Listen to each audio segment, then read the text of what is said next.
Bismillahirrahmanirrahim. Assalamualaikum warahmatullahi wabarakatuh.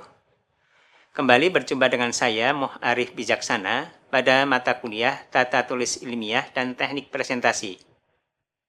Kita kembali melanjutkan materi untuk pokok bahasan gambar, diagram, tabel, dan algoritma. Setelah sebelumnya kita bahas pada video sebelumnya tentang gambar. Sekarang kita akan membahas tentang diagram. Dalam penulisan artikel ilmiah, diagram termasuk jenis gambar, sehingga diagram juga dilabeli sebagai gambar. Ada beberapa jenis diagram, misalnya yang populer adalah diagram garis, diagram batang, dan apa yang dinamakan pie chart. Pemilihan yang kita gunakan untuk menampilkan informasi dalam bentuk diagram garis atau batang harus sesuai dengan informasi yang hendak kita sampaikan. Salah satu yang penting dan umum kita jumpai untuk diagram adalah menampilkan tren atau kecenderungan, di mana koordinat yang horizontal atau biasa disebut koordinat X menampilkan sebuah sequence atau urutan. Urutan yang umum adalah waktu atau temporal.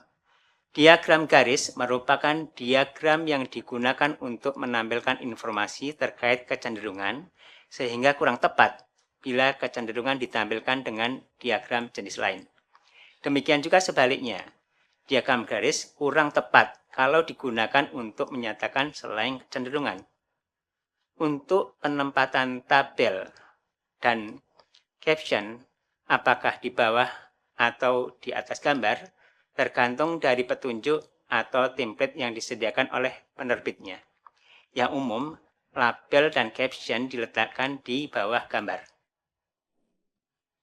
Jika diagram itu ada koordinatnya, maka buatkan judul koordinat yang baik dan benar, termasuk di sini yang harus diingat. Jika ada satuan, tuliskan satuannya.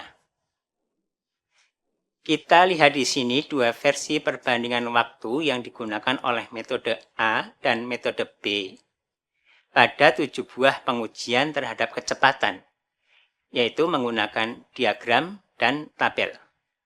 Diagram dan tabel ini keduanya menyampaikan informasi tersebut dengan benar.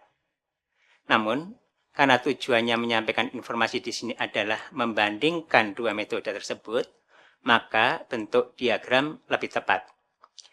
Dengan menggunakan diagram, pembaca akan lebih mudah dan cepat mengetahui perbandingan kedua metode tersebut, tanpa perlu tahu berapa nilai masing-masing. Bentuk tabel akan lebih tepat digunakan apabila di samping perbandingan metode, kita ingin menyampaikan hasil berupa angka secara tepat. Yang perlu diingat di sini, kalau kita menggunakan diagram, maka biasanya tidak diperlukan lagi tabel. Demikian juga sebaliknya, kita jangan menampilkan duplikasi informasi yang sama. Selanjutnya kita perhatikan diagram garis ini. Ada 7 kondisi yang hendak dibandingkan. Salah satu yang penting diperhatikan untuk diagram garis adalah antara satu garis dengan garis yang lainnya harus jelas dibedakan penampilannya. Salah satu pembeda yang baik seperti diperlihatkan pada gambar diagram ini.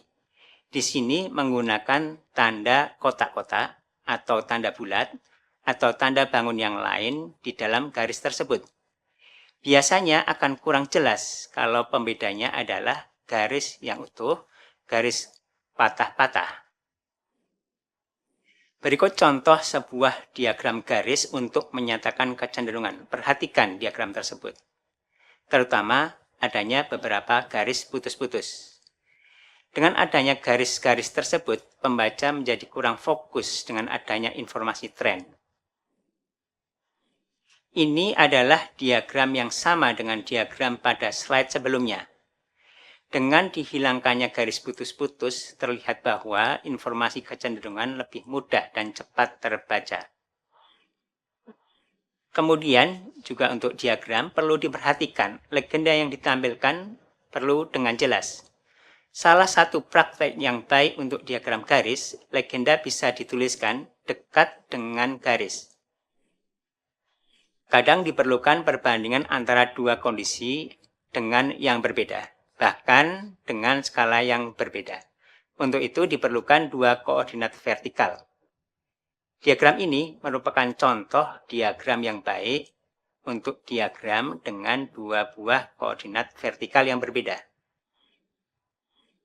Diagram ini memperlihatkan perbandingan dua metode. Namun, kita tidak bisa melihat dengan jelas perbedaan antara keduanya. Hal ini karena kita tidak menggunakan skala yang tepat. Dalam kasus seperti ini, salah satu solusinya adalah mengubah skala.